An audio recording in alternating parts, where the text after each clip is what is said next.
Okay, ladies and gentlemen, in the interest of the time, we will move on to our next presentation. It is titled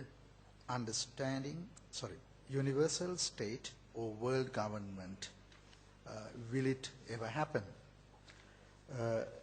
This is a paper authored jointly by Mr. Satheesmohan and Professor G.T.F. D. Silva. It will be presented by Sathees.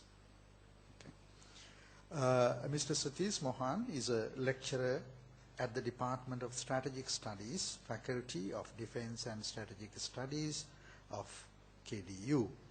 He earned his Master's in International Peace Studies at the United Nations Mandated University for Peace in 2013. His research interest is in post-conflict reconciliation in Sri Lanka. Mr. Sathees.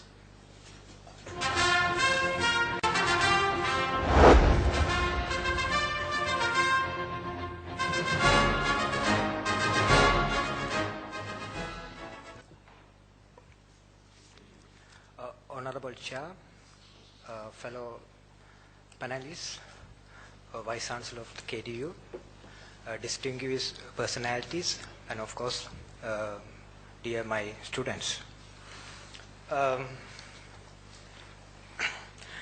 By looking at the title of my presentation or my study, you must be indeed surprised how it's going to be more positive or more optimistic while the world we are living with a lot of chaos and the struggles over balance of power, and of course the issues, the expansion of nuclear threats or the expansion of terrorism or expansion of the different form of the dimension of the war setups in the world that we are presenting, how it could be possible, the expansion or the idea of the world government or the world states. Indeed, I have very optimistic perspective on this in order to support with the perspective on the liberalistic aspect into the realistic approach, which is indeed, I am very much optimistic. The notion of world government is not absolutely new, which had been viewed, dialogue with various narration and contradictions. And the two contradict phenomena, which is basically liberalism and the realism, give an image or the perception informing the world government is more unrealistic or could be more utopian doctrine. By understanding this nature, from the liberalistic perspective, it could be, for the realistic perspective, it could be more unrealistic and could be a utopia. So I totally agree the skepticism or the questions or the feeling coming from the vast majority of people, how it could be possible. So it could be more utopian and more idealistic perspective.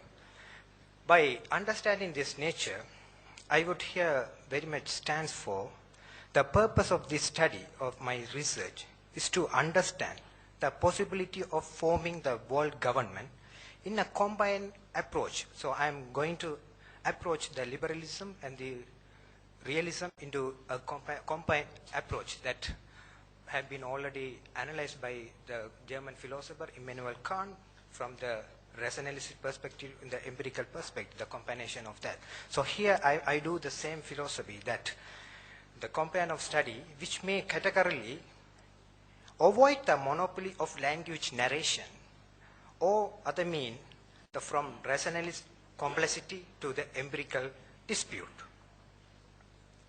So I think that's quite clear about the presentation that I'm going to do.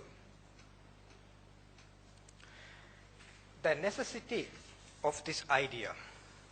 So here I am pretty much stand for this, the liberalistic approach that we see the world, how it is going on, and what are the consequence and challenges we are taking or the things being on board. By understanding this nature, of course, first of all, by talking this world government, first of thing will come the challenges that we feel, how it going to be possible, or I might be wrong.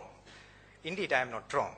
So the necessity of the idea, the nature of war or conflict, and the human civilization.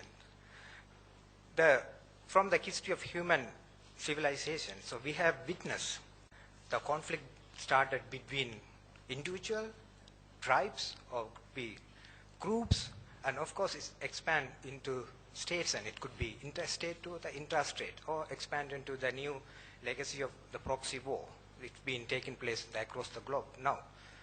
So by understanding this nature, the conflict and the war, it been taking place in a severe manner that highly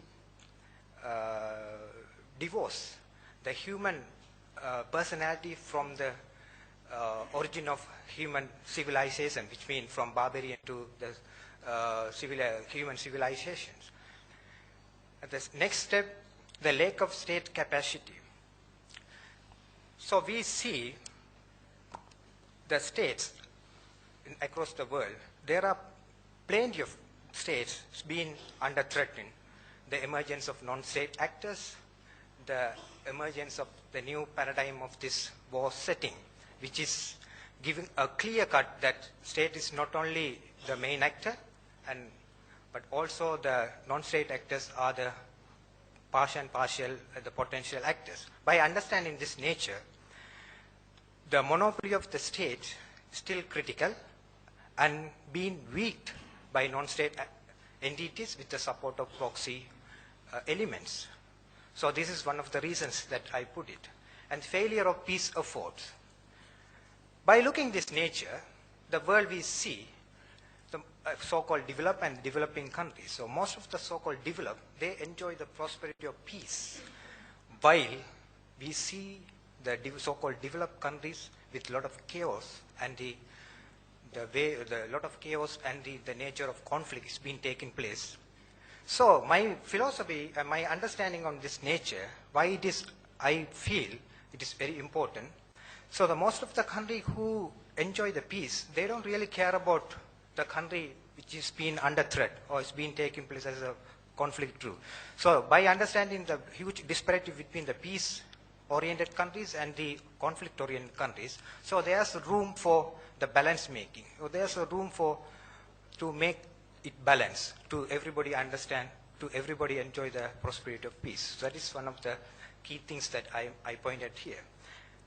And state sovereignty versus state sovereignty. Of course, the present, so already the hegemony and the theories of international relations on sovereignty and the balance of power and hegemony all had been already discussed by previous panels and also yesterday even. But here I just want to mention the state's sovereignty versus state sovereignty. Each state has their own legitimacy to exercise their power within the territory, which is totally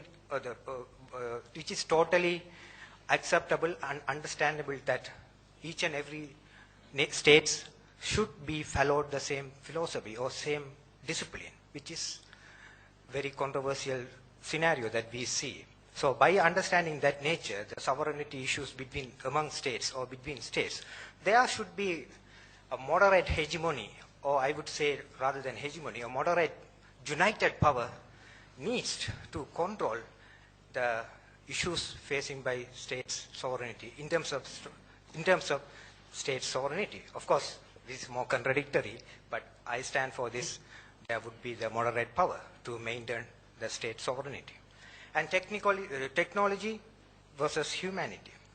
Of course, as we develop the weaponry power, most of the states indeed rely on this weaponry and the mechanisms.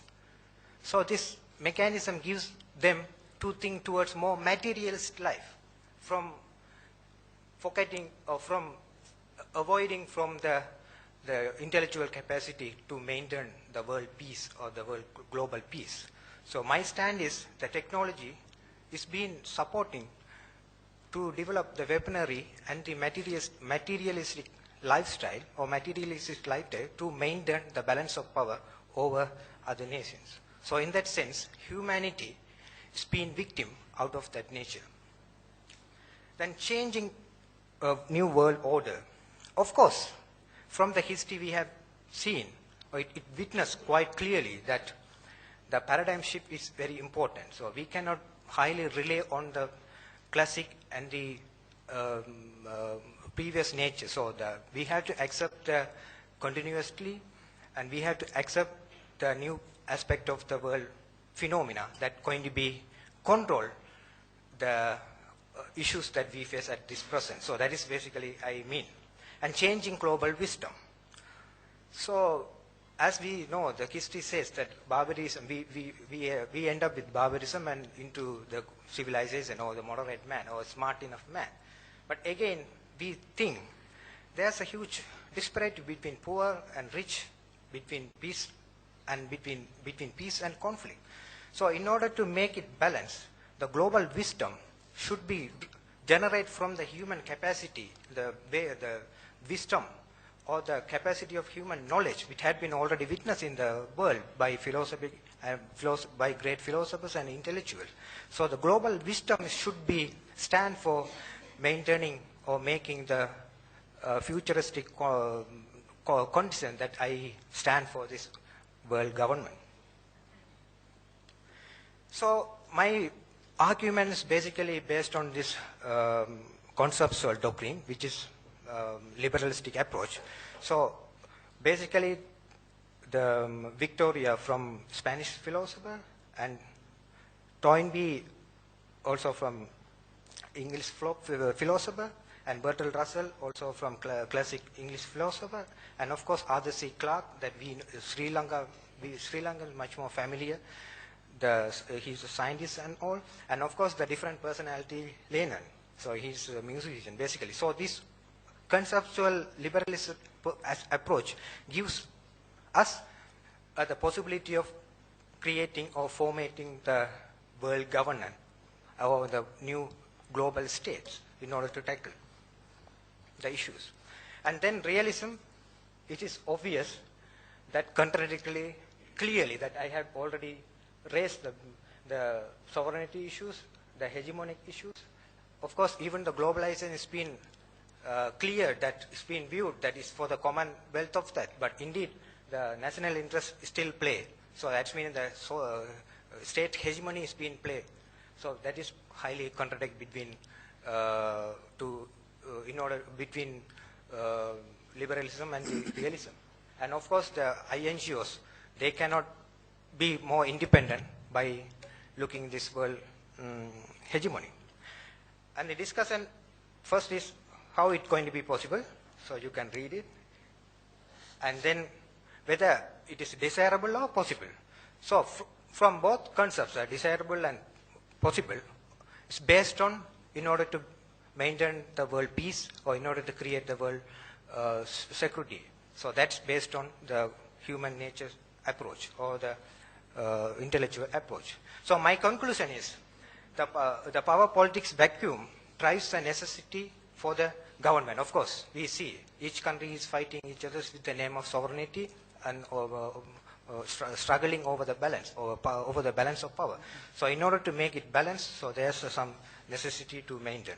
And the formation of world government is an opportunity and the new world order. And the last one I suggest, the alternative, the combination of liberalism and the realistic view, the mechanism in order to deal with unsolved challenges faced by divided states and the people. So my conclusion is, by understanding the liberalism and the realism and combine of this realism and the liberalism, it will be a more optimistic approach in order to maintain the world balance over the balance of power or maintain the peace. So that is my conclusion. Thank you.